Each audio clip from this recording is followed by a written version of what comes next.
नील moss रस्सी पकड़कर धीरे धीरे गुफा के अंदर उतर रहा था। पहले 12 फीट तक सब कुछ ठीक लग रहा था, लेकिन जैसे ही उसने एक तेज मोड़ लिया, रास्ता खतरनाक हो गया। नील खुद को झुकाकर नीचे उतरने की कोशिश कर रहा था। आगे के रास्ते में बड़े बड़े पत्थर और चट्टानों ने रास्ता ब्लॉक कर दिया था, लेकिन नील ने हर हिम्मत दिखाते हुए उन पत्थरों को हटाने की कोशिश शुरू की। थोड़ा रास्ता साफ होने लगा था, लेकिन तभी अचानक एक भयानक मोड़ आया। नील का शरीर गुफा के एक पतले और तंग हिस्से में बुरी तरह से फंस गया। उसके आसपास की दीवारें इतनी तंग थीं कि वो अपने पैर भी नहीं हिला पा रहा था। सांस लेना मुश्किल हो रहा था और गुफा की ठंडी हवा उसकी त्वचा में सिहरन पैदा कर रही थी। अब नील के लिए वहां से निकलना लगभग नामुमकिन हो गया था। आखिर क्या हुआ नील मॉस के साथ? कैसे ये सफर एक मौत के खौफ में बदल गया और क्यों ये घटना दुनिया के लिए एक सबक बन गई? इस वीडियो में आपको एक ऐसी कहानी देखने को मिलेगी जो आपको शुरू से लेकर आखिर तक देखने के लिए मजबूर कर देगी। 22 मार्च 1959 को 8 केवर्स का एक ग्रुप तैयार होता है, जिनका मिशन था इंग्लैंड के पीक केवर्न केव को एक्सप्लोर करना। इस टीम में ऑक्सफोर्ड यूनिवर्सिटी के अंडर ग्रेजुएट स्टूडेंट्स ऑस्कर नील मॉस भी थे, जिन्हें बचपन से ही नई नई गुफाओं को एक्सप्लोर करने का शौक था। नील ने अपने इसी जुनून के चलते British caving association club join किया था, जहां सभी मेंबर्स का टारगेट था नई गुफाओं की खोज करना। इससे पहले भी वे कई गुफाओं को एक्सप्लोर कर चुके थे, लेकिन 2 हफ्ते पहले उन्हें पीक केवर्न के स्टेलगार्मेंट चैम्बर में एक नई केव शाफ्ट का पता चला था। नील मॉस के साथी पहले इस चैम्बर तक जा चुके थे, लेकिन उस शाफ्ट को अब तक किसी ने भी एक्सप्लोर नहीं किया था। जब नील को इस शाफ्ट के बारे में पता चला तो वे बेहद खुश हो गए और तुरंत अपनी टीम से इस शाफ्ट को एक्सप्लोर करने का प्लान बनाया। गुफा के अंदर तक पहुंचने के लिए उन्हें करीब 1000 फीट का सफर तय करना था। तो सबसे पहले उन्हें मकी डक सेक्शन पार करना था, जो बारिश के पानी से भरा रहता था। इसके बाद आता था बल्डर पैसेज, जो इतना मुश्किल नहीं था। फिर करीब 150 मीटर की यात्रा के बाद वे अपर गैलरी में पहुंचे, जहां उन्हें चढ़ाई करनी पड़ी। इसके बाद उन्हें रेंगते हुए एक रास्ता पार करना था, जिसके बाद एक डिफिकल्ट सेक्शन आई होल आया। यहां से निकलना बेहद मुश्किल था, क्योंकि बॉडी बड़ी मुश्किल से इस जगह से गुजर पाती थी। अगर कोई इस चुनौतीपूर्ण रास्ते को पार कर भी लेता तो उसे आगे कीचड़ का पुल पार करना पड़ता, जो बेहद फिसलन भरा था।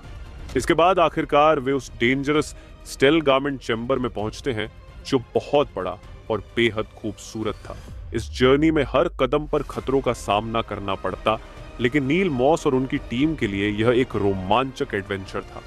वे 8 लोग अपने रोप्स, लैंप्स, हेलमेट्स और जरूरी सामान लेकर पीक केवर्न की ओर बढ़ते हैं। केव की तरफ जाते वक्त उनकी खुशी और उत्साह देखने लायक थी। वे चिल्लाते हुए, हंसते मुस्कुराते आगे बढ़ रहे थे। उनका एक्साइटमेंट इतना था कि जैसे ही वे उस गुफा के करीब पहुंचे, हर कदम उन्हें रोमांच से भर रहा था। गुफा में एंटर करते ही डिफिकल्टीज सामने थीं। कभी पानी में डुबकी लगानी पड़ती तो कभी टेढ़ी टनल से घिसटते हुए निकलना पड़ता। कीचड़ और नुकीले पत्थरों से लड़ते भिड़ते हुए आखिरकार वे स्टेलगार्माइट चैम्बर तक पहुंच जाते हैं।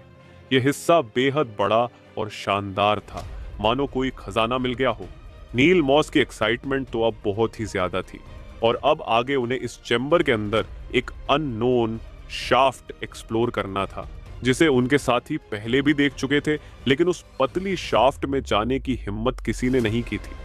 सभी को डर था कि कहीं यह शाफ्ट बहुत खतरनाक ना हो, लेकिन नील मॉस को बस एक ही बात सूझ रही थी, इतिहास रचने की। 20 साल का लंबा जोशीला नील मॉस पूरी तरह तैयार था। उसे लगता था कि वह इस शाफ्ट को आसानी से एक्सप्लोर कर लेगा और उसकी बहादुरी हमेशा के लिए याद रखी जाएगी। और फिर यही सोच उसके लाइफ में एक नाइटमेयर बनने वाली थी। सभी ने अंदाजा लगाया कि उस शाफ्ट की गहराई लगभग 40 फीट होगी, लेकिन सेफ्टी के लिए उन्होंने 75 फीट लंबी सीढ़ी अंदर डाल दी। उनका सोचना था कि अगर शाफ्ट उनके अंदाजे से गहरी भी निकली तो नील के आने जाने में कोई दिक्कत नहीं होगी। बैकअप प्लान सेट था ताकि कोई भी हादसा ना हो और नील आसानी से एक्सप्लोर कर सके। दोपहर के करीब 3:30 बजे नील ने शाफ्ट के अंदर उतरना शुरू किया। शुरुआती 12 फीट तक सब कुछ ठीक था, लेकिन जैसे ही वो 12 फीट नीचे पहुंचा, एक कठिन मोड़ आया। पहले वर्टिकल ड्रॉप के बाद रास्ता थोड़ा ढलान की ओर मुड़ गया और करीब 10 फीट का टेढ़ा मेढ़ा हिस्सा था। इस हिस्से में नील को अपनी लोअर बॉडी पूरी तरह मोड़कर अंदाजे से आगे बढ़ना पड़ा। उसके बाद एक और 18 फीट की सीधी गिरावट थी, जिसके लिए उसे फिर से अपने शरीर को झुकाना पड़ा। जैसे जैसे वह नीचे उतरता गया, उसने देखा कि नीचे का रास्ता कुछ पत्थरों और बोल्डर्स से ब्लॉक हो गया था। उम्मीद थी कि वो उन पत्थरों को हटाकर आगे का रास्ता साफ कर लेगा, इसलिए उसने अपनी बॉडी को थोड़ा मूव किया। इससे रास्ता थोड़ा साफ तो हुआ, लेकिन इसी दौरान बैकअप के लिए डाली गई सीढ़ी वहीं जाम हो गई। ये एक खतरनाक मोड़ था, क्योंकि अब नील बुरी तरह से उस पतली शाफ्ट में फंस चुका था। कुछ देर तक जद्दोजहद करने के बाद जब उसने हार मान ली और बाहर आने की कोशिश की, तो वह इतनी बुरी तरह से दब चुका था कि शाफ्ट में पैर हिलाने तक की जगह नहीं बची थी। जब नील ने ऊपर अपने साथियों को बताया कि वह शाफ्ट में फंस गया है, तो उन्होंने सीढ़ी खींचनी शुरू कर दी और नील को कहा कि वह उसे कसकर पकड़े रहे। इस तरीके से नील धीरे धीरे ऊपर खींचा जा रहा था और कुछ फीट तक सफलतापूर्वक ऊपर भी आ गया, लेकिन तभी अचानक सीढ़ी जाम हो गई और उसे और ऊपर खींचना नामुमकिन हो गया। केविंग में इस तरह की घटनाएं अक्सर होती हैं और केवर्स को ऐसी सिचुएशन से निपटने की ट्रेनिंग दी जाती है। उसी ट्रेनिंग के मुताबिक टीम ने ऊपर से ढेर सारी रस्सियां नीचे फेंकी ताकि नील को निकाल सके, मगर ज्यादातर रस्सियां या तो बचाव के दौरान टूट गईं या फिर अटक गईं। धीरे धीरे ये साफ हो गया कि स्थिति उनकी ट्रेनिंग से कहीं ज्यादा गंभीर हो चुकी है। ये महसूस होते ही उन्होंने तुरंत अपने सभी सोर्सेस को कांटेक्ट करना शुरू कर दिया ताकि प्रोफेशनल मदद मिल सके। नील ने मदद के लिए आवाज लगाई और कुछ ही घंटों में पूरे इंग्लैंड से रेस्क्यू टीम्स जुटने लगी। RF, national coal board, royal navy और दर्जनों प्राइवेट केविंग ग्रुप्स इस मिशन में शामिल हो गए, जिससे यह एक सबसे बड़ा गुफा रेस्क्यू ऑपरेशन बन गया। एक एक करके कई रेस्क्यूअर्स शाफ्ट में घुसे, लेकिन नील इतनी खतरनाक जगह फंसा था कि रेस्क्यूअर्स भी वहां तक नहीं पहुंच पा रहे थे। हालात और भी मुश्किल थे क्योंकि वहां लाइट और ऑक्सीजन की बहुत कमी थी। 3 रेस्क्यूअर्स तो खुद बेहोश हो गए और उन्हें भी रेस्क्यू करना पड़ा। चौथे रेस्क्यू रॉन पीटर्स को थोड़ी सफलता मिली जब उन्होंने नील के सीने के चारों ओर रस्सी बांध दी। नील, जो इस वक्त तक बेहोश हो चुका था, को बाहर निकालने की कई कोशिशें की जा रही थी। रात के करीब 12:30 बजे ऑक्सीजन बॉटल्स लाई गईं और डॉक्टरों ने मैन्युअल तरीके से ऑक्सीजन बढ़ाने की कोशिश की ताकि नील होश में आ सके और उसे रस्सियों के सहारे ऊपर खींचा जा सके। लेकिन नील को होश नहीं आया और ये प्रयास भी नाकाम रहा।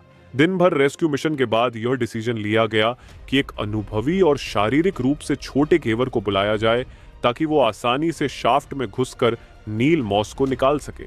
इसी के तहत अगले दिन 18 साल की जून बेली को बुलाया गया। उन्होंने तो यहां तक सलाह दी कि अगर जरूरत पड़े तो नील की कॉलर बोन मतलब हंसली तोड़ दी जाए, जिससे उसके कंधे और शरीर रिलैक्स हो जाएं और उसे ऊपर खींचना आसान हो जाए। मगर कोई भी उस तक पहुंचने में कामयाब नहीं हो पा रहा था। 24 घंटे बीत चुके थे, लेकिन कुछ भी ठीक नहीं हो रहा था। स्पेशलिस्ट्स लगातार ऑक्सीजन पंप कर रहे थे ताकि गुफा में ऑक्सीजन का स्तर बनाए रखा जा सके। एक के बाद एक कई रेस्क्यूअर्स अपनी जान जोखिम में डालते हुए नील तक पहुंचने की कोशिश कर रहे थे, लेकिन कोई सफल नहीं हो पा रहा था। फिर अचानक बारिश शुरू हो गई, जिससे हालात और खराब हो गए। सुरक्षा के लिए सभी को थोड़ी देर के लिए रेस्क्यू मिशन रोकना पड़ा। जब बारिश कम हुई तो एक डॉक्टर नील की सांसें चेक करने के लिए शाफ्ट के पास गए, लेकिन इस बार नील की सांसें थम चुकी थी। नील मॉस वहीं फंसा हुआ इस दुनिया को अलविदा कह चुका था। नील की मौत का सही समय कोई नहीं जानता, लेकिन अनुमान के मुताबिक 24 मार्च की सुबह 3 बजे के आसपास उसकी मौत हुई होगी। ऑक्सीजन की कमी और टेम्परेचर में कार्बन मोनोऑक्साइड की अवेलेबिलिटी को उसकी मौत का कारण माना गया और फिर रेस्क्यूअर्स उसकी बॉडी बाहर लाने की तैयारी कर रहे थे। लेकिन नील के पिता ने कहा कि उसकी लाश लाने के लिए किसी को अपनी जान जोखिम में डालने की जरूरत नहीं है, इसलिए उसकी बॉडी वहीं छोड़ दी गई। तब से उस गुफा के चेंबर को नील मॉस चेंबर के नाम से जाना जाता है। इसी तरह माइन के वर्कर्स माइन के अंदर 59 दिन तक फंसे रहते हैं और वो क्या बच पाते हैं या नहीं जानने के लिए ऊपर क्लिक करें। Thank you.